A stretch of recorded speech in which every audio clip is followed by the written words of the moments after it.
let's talk about a question facing South Africa. And it's a trillion rand question. This isn't just about jobs or education, It's a full-blown skills crisis that could very well define the country's entire economic future.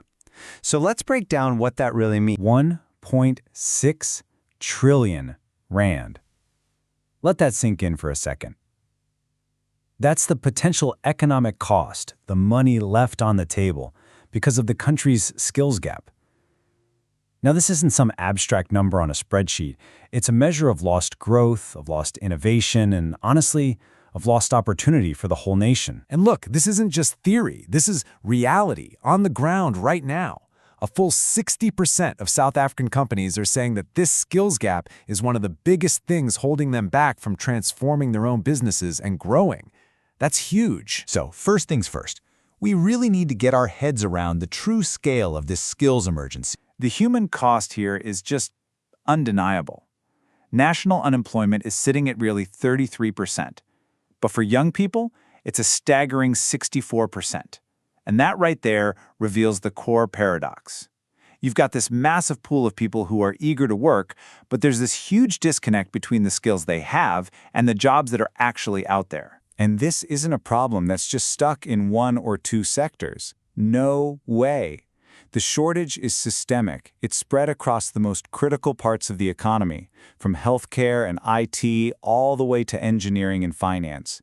It's everywhere. All right, so let's get into the nitty-gritty. Let's really dissect the anatomy of this shortage. We're talking about the specific gaps, the jobs on the line, and the salaries. Okay, check this out. This is where the pressure is at its absolute peak. A 78% skills gap in AI and machine learning. What does that mean? It means for every 100 open roles, a whopping 78 go unfilled. We're seeing similar crises in data science and renewable energy.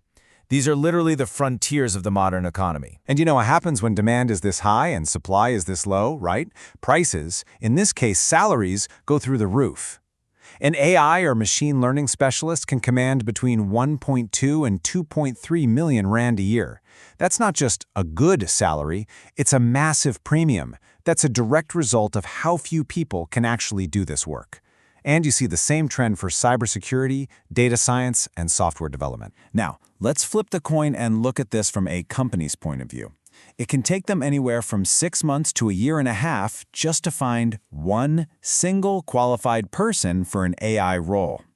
Imagine trying to build a team or launch a new project with that kind of delay.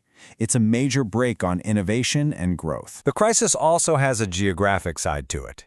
The country's economic hubs are feeling the most heat. Gauteng is desperate for IT, finance, and engineering talent.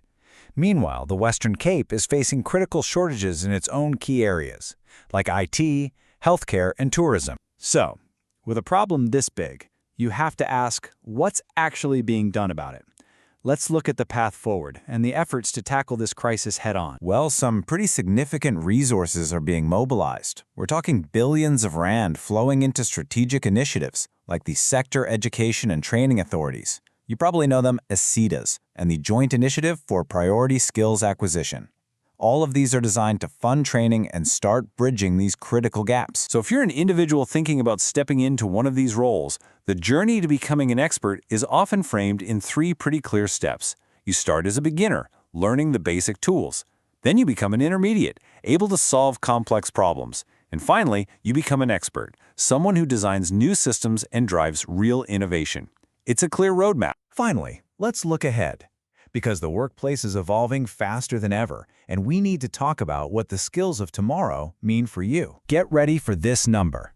By 2030, nearly 40% of the core skills needed for jobs in South Africa will be different from today. That's not that far away. It just hammers home the idea that we all need to be lifelong learners. Put simply, what got you here won't get you there. So where are the opportunities? They're in these emerging fields. Think about agentic AI. These are autonomous systems that are changing how we work. Look at renewable energy, where demand is just exploding. And skills in digital transformation and sustainability, they're not niche anymore. They're becoming basic requirements across pretty much every industry. And this brings us to this really interesting idea of hybrid skills. See, it's not just about entirely new jobs being created out of thin air. It's about how traditional roles are fundamentally changing. A healthcare worker now needs to understand AI diagnostics. Someone in manufacturing needs automation skills. And you can't be in finance without knowing about fintech. The lines are blurring everywhere. Ultimately, when you step back and look at the big picture, the path to prosperity, both for individuals and for the country, is clearly marked. The map is drawn in skills, the skills of today and the ones emerging for tomorrow. The only question left is, who's going to be brave enough to follow it?